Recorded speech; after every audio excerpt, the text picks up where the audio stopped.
Tervist ka minu poolt, et kuna siin probleemidest räägiti, siis kõigepealt enne, kui ma ettekande juurde lähen, toon ühe elulise näite. Alustasin oma doktoriõpinguid aastal 2017.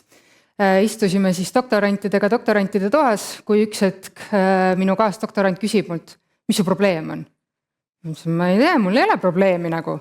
Ei, uurimisprobleem. Aga uurimisprobleemiga siis nii palju, et kas ma olen nüüd innovatsioonihangete ekspert, pigem ei. Küll aga oleme väga pikalt töötanud just innovatsiooniga ja kuidas institutsioonid, sealhulgas ka riik, saab innovatsiooni mõjutada. Ja rääkides siis hangetest, et enne kui me jõuame selleni, et mida siis teha teisiti või kuidas neid murekohti defineerida, siis teeme kiire reaalsuskontrolli. Natukene see nüüd kordab seda, mida Sigrid rääkis, mida rääkis Ursel, aga meil on iga aasta ligi 9000 hanget. Ja me paiskame seda raha turule ligi 6 miljardi euro ulatuses. Iga aasta. Ja kui me vaatame, kui palju see majanduse kogumahus teeb nominaalsest SKP-st, siis see on 18%. Peaaegu 1/5. Ehk see on väga suur roll, mis on avalikul sektoril majanduses. Ja kui me võtame näiteks ettevõtlussektori lisandväärtuse, kui palju see SKP-sse panustab, siis see on circa 60%, olenevalt siis aastast. Aga mida selle 6 miljardi eest tellitakse? No, valdavalt asjad, 2024 andmetel siis peaaegu 3 miljardit, ehitustööd 2,9 miljardit, erinevad teenused, kõik see turundus, kommunikatsioon, muud nõustamishanked ja muu selline 1,82 miljardit. Ja kõigest 0,25 või 0,26 miljardit, sellest on sotsiaal- ja eriteenused. Ja miks see on oluline? Sest kuhu see raha läheb? Peaaegu kõik sellest 6 miljardist, üle 90% kõvasti, läheb tegelikult ettevõtlussektorisse. Ehk kui me räägime, et meie majandusel ei lähe hästi, ettevõtete lisandväärtus on madal, majandus on languses, siis me peame vaatama ikkagi, et mis meil majanduses toimub. Kuidas meie ettevõtlussektoril läheb. Ja selleks, et nii-öelda ettevõtlussektorit elavdada, on väga suur roll just riiklikel hangetel, mis on paljude ettevõtete jaoks oluline sissetulekuallikas ja ka oluline nii-öelda meede, mille vastu kujundatakse ka oma teenuseid ja tooteid, ehk mida vajatakse turul. Ja kus see tuumprobleem siis on?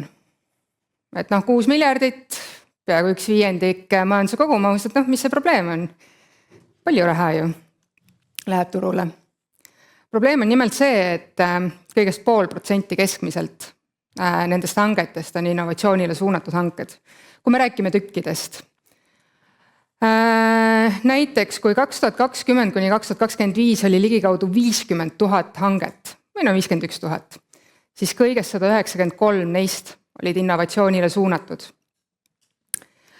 Kui kogu eeldatav maksumus nendel hangetel sellel perioodil oli 46 miljardit, siis innovatsioonihangete puhul oli see summa kõigest 1,3 miljardit, mida valdavalt tegelikult juhtis 2024 aasta suurenenud innovatsioonihangete maht kaitsetööstusesse.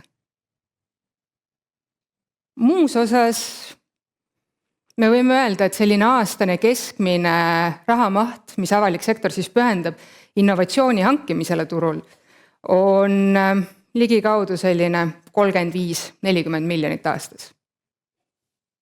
Võrreldes 6 miljardiga keskmiselt.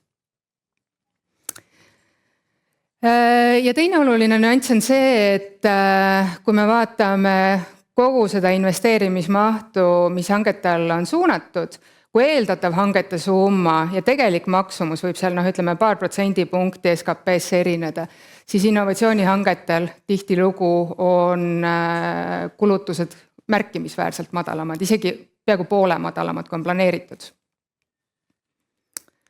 Ja miks on oluline, et mis see innovatsioon üldse on? Et me oleme innovatiivne digiriik, nagu meile meeldib öelda, aga mõtestame korra, et mis see innovatsioon on?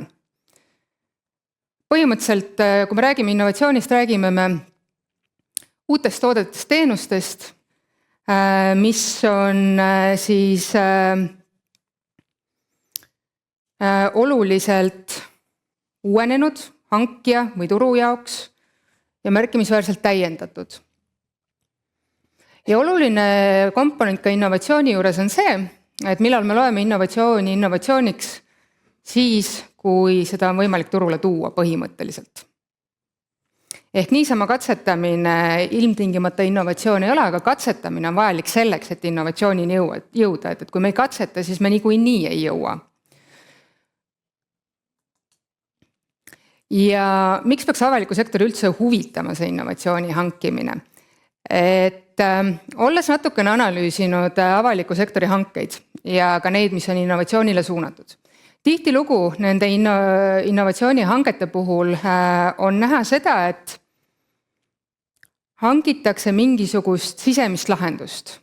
Mingid litsentse, uued platvormid, kõik muu selline, mis igapäevatöö nii-öelda efektiivsemaks teevad ministeeriumis. Või mujal avalikus asutuses. Aga küsimus on, et kas tegelikult avalik sektor peab olema innovatiivne? Mis te arvate?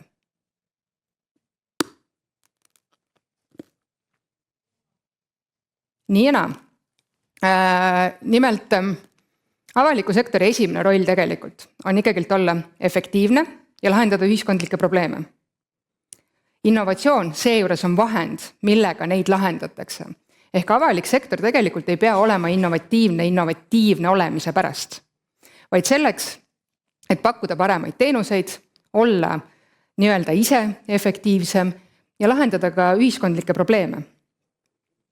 Ja kõigi nende ühiskondlike probleemide lahendamisega ja tuginedes loovlahendustele nende probleemide lahendamisel on avalikul sektoril ka märkimisväärne roll teadus- ja arendustegevuse toetamisele, tehnoloogiate ja teenuste varajasele kasutusele võtmisele, süsteemsete muutuste algatusele ja majanduse elavdamisele. Et majanduse elavdamine ei ole nagu mitte mingisugune sõnakõlks iseenesest. Aga kui me võtame seda, et kus see majanduse elavnemine tuleb ju sellest raha ringleb majanduses, eks ju. Kui nüüd me võtame selle 6 miljardit ja me paiskame selle turule, valdavalt selle rakendavad ära siis ettevõtlussektori ettevõtted, siis on oluline vahe, kas nad pakuvad standardteenust või nad suurendavad oma konkurentsivõimet sellega, et nad töötavad välja uusi teenuseid ja lahendusi. Nii, et sellel on olemas ka turupoolne nõudlus. Viimane on majanduse kasvu seisukohalt pikaajaliselt oluliselt jätkusuutlikum. Ja kui me võtame ka näiteid, et mis siis teistes riikides on tehtud, mis on see ühiskondlik probleemide lahendus, kus avalik sektor saab erasektorile nii-öelda anda sellise innovatsioonisignaali. Näiteks Holland on välja kuulutanud mõned aastad tagasi innovatiivse riigihanke summas 550 miljonit. Et ümber planeerida terve regiooni infrastruktuur kliimamuutustega kohanemiseks. Soome seevastu mitte ei hangi tingimata kindlat taastuvenergiat turult, vaid on kuulutanud välja hanke, et leida terve regiooni nii-öelda põlevkivist üleminekule parim alternatiivne lahendus. Ütlemata, et kas see peab siis olema vesinik, kas see peab olema tuul või mis iganes.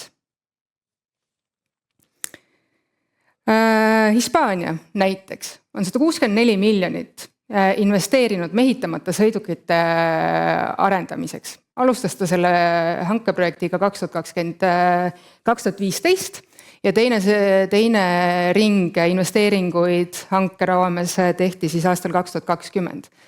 Ja miks mehitamata sõidukid? Päästetööd metsatulekahjude puhul, igasugune kaitsetegevus, pääste ja muu selline. Ehk ongi tavaline avaliku sektori teenus, mille puhul on antud erasektorile tellimus, et palun leidke sellele innovatiivne lahendus. Ja mis juhtub? Juhtub see, et eduka hanke tulemusele, kui ka arendus on edukas, tekib erasektoril kompetents uute tehnoloogiate arendamisel. Nad on ka väljaspool riiki konkurentsivõimelisemad. Ja tegelikult avalik sektor on sellest saanud ka oluliselt efektiivsemad teenused ja lahendanud mõned ühiskondlikud probleemid. Oluliselt nutikamalt kui võib-olla klassikaliselt. Ja tulles ka nõudlus ja pakkumise poolsete meetmete juurde, siis üks nüanss, mida ma olen kogu nende hangete analüüsiga nii-öelda natukene täheldanud, on see, et tegelikult hankeid, mis üht või teistpidi tegelikult panustavad innovatsiooni, on oluliselt rohkem, kui statistikast välja tuleb. Ja mõnevõrra ta võib-olla jääb teadmatuse taha, et mis see innovatsioon on, kas see on see, et nüüd mingid Power BI litsentsid teevad avaliku sektori oluliselt innovatiivsemaks või see on näiteks uute seiremehhanismide hankimine turult, et keegi arendaks need välja. Ja sellega seotuna on ka veidikene läbi kummata seda vaadet, et erasektori innovatsiooni toetamine, see on ju puhtalt tegelikult majanduspoliitika. See ei puuduta meid, tegelikult puudutab innovatsiooni, saab teha sotsiaalteenustes, kaitses, infras, kus iganes. Ja neid loovlahendusi, mida on võimalik siis nii-öelda välja töötada, on lugematul viisil. Ja kui me ütleme, et me Eesti majandus ei ole saanud nagu kännu tagant välja, siis mis on puudu, et meil ju innovatsiooni toetatakse. Mitu aastat me oleme rääkinud, et erasektori innovatsioon, tehke innovatsiooni, 2% SKP-st tea kulutused ja nii edasi. Aga miks see ei ole nagu nii-öelda läinud? Raha ju on, liigub turule, toetused on, lähevad turule, nõudlust nende vastu justkui nagu on. Aga on tegelikult see, et ettevõtte primaarne eesmärk on ju kasumit teenida, erasektori ettevõtte. Ja seejuures ka riske minimeerida.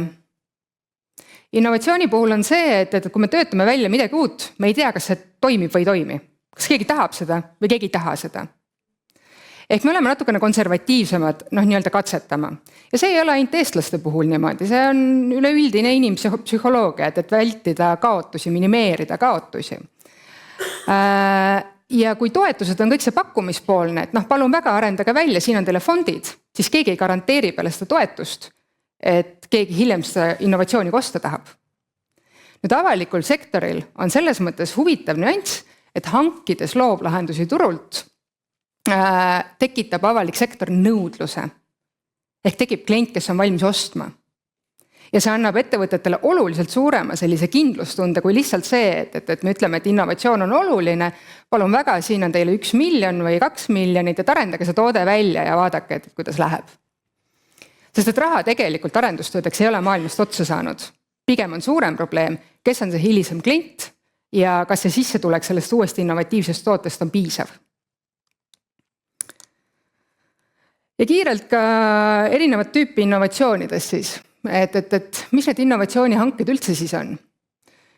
Esimene klassikaline innovatsioonihange, kui tellitakse turult midagi, mida üldse veel ei eksisteeri. Ehk tellitaksegi arendus. On probleem, probleemile saab loovalt läheneda ja töötatakse välja prototüüp. Innovatsiooni toetav hange, seejuures on selline hange, kus mingisugune lahendus on juba turul olemas, aga ta ei ole väga levinud. Ehk riik saab olla esimese 20% kasutajate seas. Ja see võimaldab tulla uutel tehnoloogiatel siis turule, tekitades seda nõudlust ja tagades ostja. Ja kohandav innovatsioonihange on see, kui on mingisugune levinud lahendus, aga seda rakendatakse täiesti uuel viisil, uues sektoris või uues valdkonnas. Üks näide kohandatavast innovatsioonihankest on see, et kui näiteks riigiparklatesse on võetud kasutusele nagu lennujaamas need nii-öelda parkimistõkendid, uus sektor, uus koht. Ja innovatsioon ei ole ainult see, et töötame välja uusi tehnoloogiaid, et võimalikult radikaalseid ja miski muu nagu selle alla ei kuulugi. Tegelikult aga kuulub. Kui me räägime murrangulisest innovatsioonist, siis jah, me viitame uutele tehnoloogiatele, mis on radikaalsed, mida võib-olla turul ei eksisteeri, on väga suur selline teadus-arendustegevuse komponent ja üldiselt see risk on ikkagi üpris kõrge selliste arenduste puhul. Ehk keeruline on teada, kas õnnestub ja õnnestu, kas raha läheb asja ette või ta ei lähe asja ette. Aga samas on see, et murrangulise innovatsiooni osakaal majanduses, sealhulgas tegelikult ka arenenud ja väga jõukates majandustes, on pigem väike. On ka ümberkujundav innovatsioon, mis viitab süsteemsele muutusele, kus on kõrge mõju ja ka ebakindlus. Samas astmeline innovatsioon, mis on väga levinud, on mõõdukas täiustus, madal risk ja ometigi on ta innovatsioon. Kui me räägime näiteks Boltist, kas Bolt on radikaalne innovatsioon? Ei ole. Tegemist on astmelise innovatsiooniga. Ja kas ta on siis majanduse mõistes vähemõjus? Ei ole, Boltil läheb väga hästi. Ja samas on traditsiooniline teenus, mis on lihtsalt veidikene ümber innoveeritud läbi selle platvormi, läbi selle kasutajamugavuse ja kõige muu. Ja minnes kähku tagasi, innovatsioonihange, innovatsiooni toetav hange ja kohandav innovatsioonihange. Innovatsioonihange saab olla sellele arenduse tellimine. Ta võib olla murranguline, radikaalne, aga ta võib olla ka täiesti astmeline. Ja samas kohandav innovatsioonihange ei pea olema ilmtingimata astmeline, aga ta võib olla ka murranguline. Ehk siin ei ole neid piiritlusi, et kust maalt siis see innovatsioon jookseb, kuni on tagatud see, et see lahendus on uus, oluliselt täiustatud ja kasutusele lõpuks ka võetav. Aga kuidas siis üldse hankida innovatsiooni? Et esimene on ikkagi see, et mis see innovatsioonitüüp on? Kas on vaja välja arendada midagi sellist, mida veel mitte kuskil ei eksisteeri, ehk on vaja luua esimene prototüüp? Või on vaja midagi uut kasutusele võtta? Või kohandada sektori jaoks? Teine etapp on tegelikult probleemi defineerimine. Ehk mis see probleem on? Mitte lahendus, vaid probleem. Kas me üritame lahendada efektiivsusprobleemi, kas me üritame lahendada mingisugust sotsiaalset probleemi, mis probleemi me soovime lahendada? Ja vastavalt sellele saab erasektor tegelikult pakkuda parima võimaliku lahenduse, mis nad suudavad välja töötada. Sellepärast, et lahendusele keskendumine hangetes on selline väga lihtne ja turvaline, et me arvame, et me teame kõige paremini, mis töötab, aga teinekord on see, et tegelikult turg on targem. Ja turult võib leida väga huvitavaid lahendusi ja need ei tähenda seda, et nad on ilmtingimata kallimad, keerukamad, nad võivad olla, aga nad ei pruugi olla. Ja samas selle asemel, et mingisugune kindel lahendus on leitud, võib probleemi kirjeldamine üldse viia ka selliste kastist väljas lahendusteni.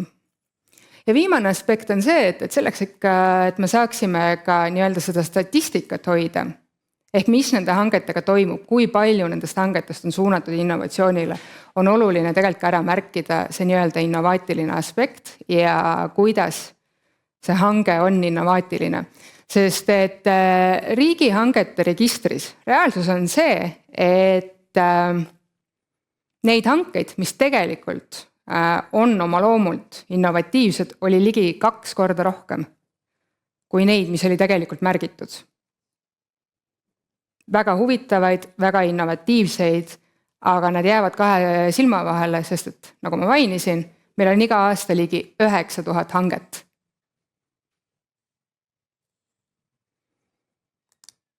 Aitäh!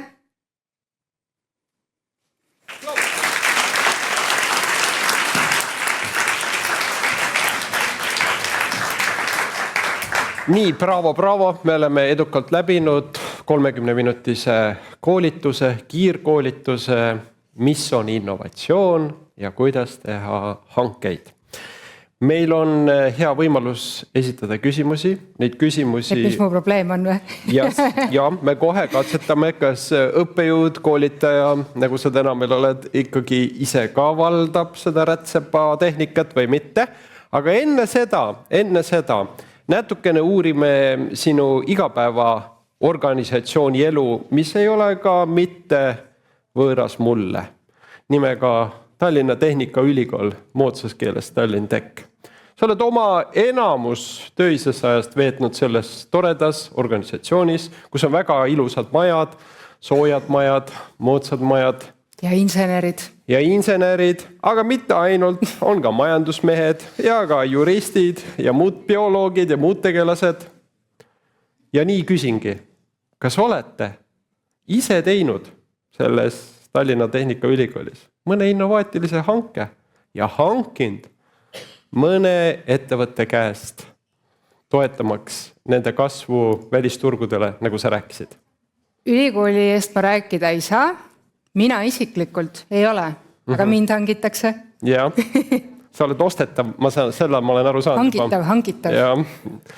Aga nii, et Tehnikaülikool ise ei tee mingeid hankeid, ei osta midagi? Teeb ikka, aga mul puudub see täpne statistika, et mida on nii-öelda ettevõtetelt ka sisse hangitud.